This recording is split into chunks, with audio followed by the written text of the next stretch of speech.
Assalomu alaykum, qadrli tinglovchilar. Yana sizlar bilan yuzma-yuz ko'rishib turibmiz, g'oyibona. Yana sizlar bilan yaxshi rivoyatlar, hikoyalar tinglaymiz. Bugun men sizlarga aka-uka o'rtasidagi oqibat haqida bir rivoyatni so'zlab bermoqchiman. Marhamat tinglang. Ikki aka-uka yonma-yon yashar ekan. O'rtada hovli yo'q. O'rtada devor yo'q. Hovlilar bor. Shu birining hovlisiga ikkinchisining qo'y qo'zisi o'tganmi, tovuq o'tganmi, xullas kalom o'rtada kichkina nizo chiqqan. Ayollar o'rtasida, ya'ni ovsinlar o'rtasida.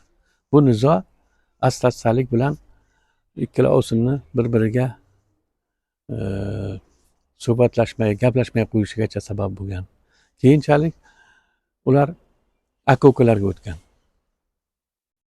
Ukasi akasiga aka, yangamni og'zini salgina bekitib qo'ysangiz bo'lmaydimi? Nega bunchalik darajada meni xotinimga zug'um o'tkazadi desa, aka, uka, aslida ayb sening xotiningda, kelinda, sen kelinni ozroqgina tartibga chaqirib qo'y deydi.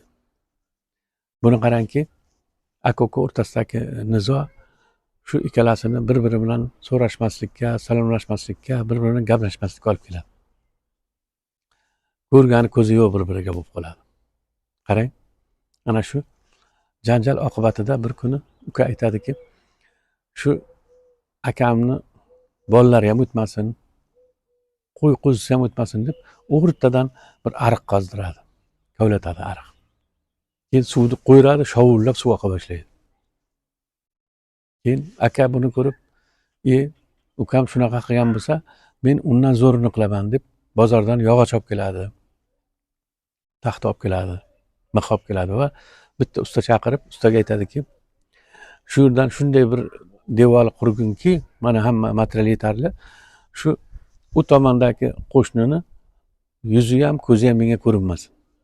Meni ham ular ko'rmasin. Ana shunda biz tinchiymiz deydi.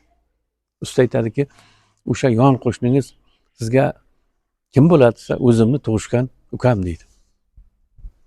Va unga ishni buyurib, o'zi xizmat yuzasidan idorasiga ketadi ishlashga.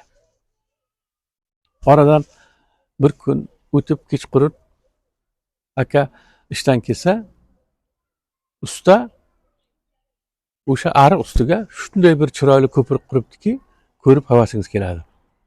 Bunday ushlaydigan tutqichlari bor, randalangan, chiroyli bir go'zal ko'prik ko'rsangiz, ko'rib havas keladigan bir ko'prik quribdi.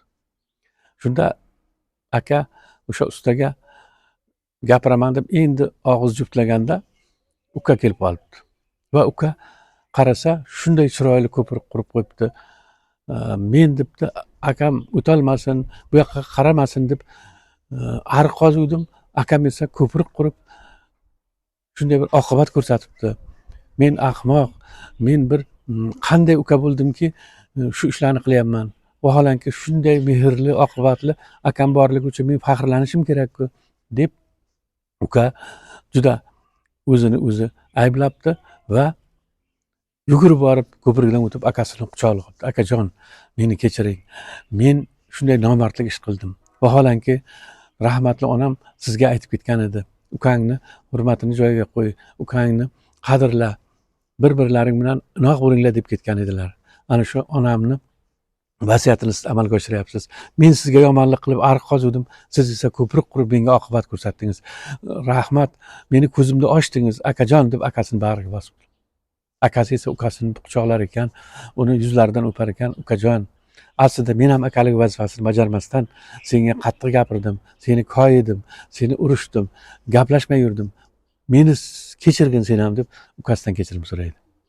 Shu tariqa aka-ukalar endi inoq yashaymiz, endi onamni vasiyatlarini amalga oshiramiz deb bir-biriga mehr oqibat ko'rsatgan paytda usta asbob anjomlarini yig'ishtirib ketayotgan bo'ladi. Aka aytadi, "O usta aka, bu yoqqa keling. Mana shu biz aka-uka yarashdik, shunga siz sababchi bo'lib mana shu ko'prikni qurdingiz, oqibat ko'prigini qurdingiz. Rahmat sizga" deb sizga keling bir piyola choy ichaylik, o'tiraylik, siz bilan tanishaylik yaqindan deydi. Shunda usta aytadiki, kechirasiz, meni hech sirayam vaqtim yo'q. Men hali qanchadan qancha aka-ukalar o'rtasiga oqibat ko'prigini qurishim kerak deydi. Mana ko'rdingizmi? Shu usta kim? Shu usta qanday odam? Shu usta albatta ana shu aka-ukalar o'rtasidagi nizolarni bartaraf etadigan, aka-ukalarga oqibat ko'rsatadigan yaxshi insonlar, qariyalar, keksalar, ular bizning oramizda yuribdi. Ana shunday odamlarni biz qadriga yetaylik. Ana shu oqibat ko'priklari doim bardavom bo'lsin. Aka-ukalar o'rtasidagi munosabatlar doim chiroyli bo'lsin va ular doim bir-biriga kamarbasta bo'lsin deymiz. Shu suhbatimizni tugatar ekanmiz.